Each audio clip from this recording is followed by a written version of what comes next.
చేయగాల్చుకున్నాడు, ఈయన హామీ ఇవ్వడం ఏంటి? వాళ్ళు ఇంతకుముందు కూడా సంపూర్ణ రుణమాఫీ, రైతు రుణమాఫీ అట్లాగే ఉంది. మరి ఇప్పుడు అప్పుడు కూడా ఈయన హామీ అన్నాడు, చివరికి ఇవ్వలేదు ఆయన. ఇప్పుడు ఎట్లా చెప్తారని? ఫస్ట్ ఏడాది అన్నీ పోయినాయిగా, 2 ఏడాది 2 ఇస్తున్నారుగా. ఇప్పుడు నిరుద్యోగ భృతి పోయింది, ఉచిత బస్సు పోయింది, అదేదో మహిళలకు 1500 పోయింది.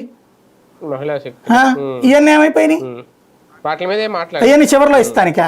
ఇప్పుడు ఏడాదికి 18,000 రూపాయలు చొప్పున ఒక పథకం, 15,000 రూపాయలు ఒక పథకం. డ్వాక్రా రుణమాఫీ కింద 15,000 రూపాయలు మినిమం. ఎట్లా డబ్బులు వచ్చినాయి అప్పుడు? 10,000 తక్కువ కాకుండా వచ్చినాయి అప్పుడు. డ్వాక్రా రుణమాఫీ అంటే 10 లక్షల రూపాయలు తీసుకుంటే తలా 1,00,000 రూపాయలు, 5 ఏళ్ళు అంటే 20,000 రూపాయలు అట్లా ఇచ్చాడు అతను. ఆ డబ్బులు అంత వచ్చినాయి మహిళలకి. 5 లక్షలు తీసుకున్న వాళ్ళు కూడా 10,000 వచ్చినట్టు. అంటే తలా 50,000 లోన్ తీసుకున్న వాళ్ళకి 10%, అదే 10,000 రూపాయలు చొప్పున లెక్కేసి 5 ఏళ్ళకి ఇచ్చాడు అతను. అంటే అంత డబ్బులు వచ్చినాయి కదా ఆ రోజున. మినిమం 40,000-50,000 ఒక్కొక్క మహిళకు వచ్చింది. ఇప్పుడు ఒక ఏడాది 40,000-50,000 పోయినట్టేగా.